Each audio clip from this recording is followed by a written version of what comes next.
Եկեք հավաքվեք, հասկանանք պացիենտը ինչ հոգեկան հիվանդությունով է տառապում։ Այս ամբողջ ընթացքում տարբեր մասնագետներից տարբեր կարծիքներ եմ լսել, օրինակ կան մասնագետներ, ովքեր խոսում են այն մասին, որ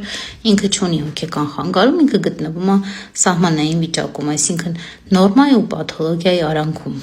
Կան մասնագետներ էլ, որ խոսում են սահմանային անձնային խանգարման մասին, ինչպես նաև կարծիք կա, որ խոսքը գնում է բիպոլար աֆեկտիվ խանգարման մասին, նախկին տերմինով ասած մանիակալ դեպրեսիվ պսիխոզ։ Իսկ սրա դեպքում մարդը մեկ ընկնում է մանիակալ փուլի մեջ, մեկ դեպրեսիվ էպիզոդի մեջ։ Որպեսզի ոչինչ բաց չթողնեմ, ես հիմա կկարդամ ու մանիակալ փուլը բնութագրվում է հետևյալ կերպ. բարձր էյֆորիկ տրամադրություն։ Չափազանց բարձր ինքնավստահություն է լինում մարդու մոտ, այսինքն զգացողություն կա, որ ես ամեն ինչ կարող եմ անեմ։ Քիչ է քնում, բայց հոգնածություն չի զգում։ Մտքերի անդադար հոսք կա, շատ ու արագ է խոսում։ Դժվար է կենտրոնանում, խիստ գրգռված կամ ագրեսիվ է լինում։ Ցուցաբերում է ռիսկային վարք ու ռիսկային որոշումներ է կայացնում։ Չափազանց ակտիվ է լինում, երբեմն նաև ունենում է մեծամոլական գաղափարներ կամ իրականությունից կտրված մտքեր։ Ու այս էպիզոդի ավարտից հետո արդեն սկսվում է դեպրեսիվ փուլը։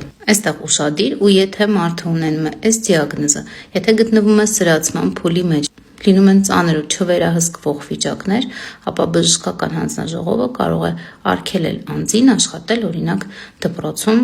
դասավանդել կամ երեխաների հետ։ Միևնույն ժամանակ էլի ուշադիր, եթե մարդը ունենում է այս դիագնոզը, ինքը չի համարվում անմեղ սունակ։ Կարևոր է նաև հաշվի առնելը, որ այս հոլովակը հանդիսանում է մասնագիտական մի շարք կարծիքների վերլուծություն եւ ոչ թե ախտորոշում։ Ու միանշանակ առանց համապատասխան սնությունների հնարավոր չի ու չի կարելի դնել ախտորոշումներ։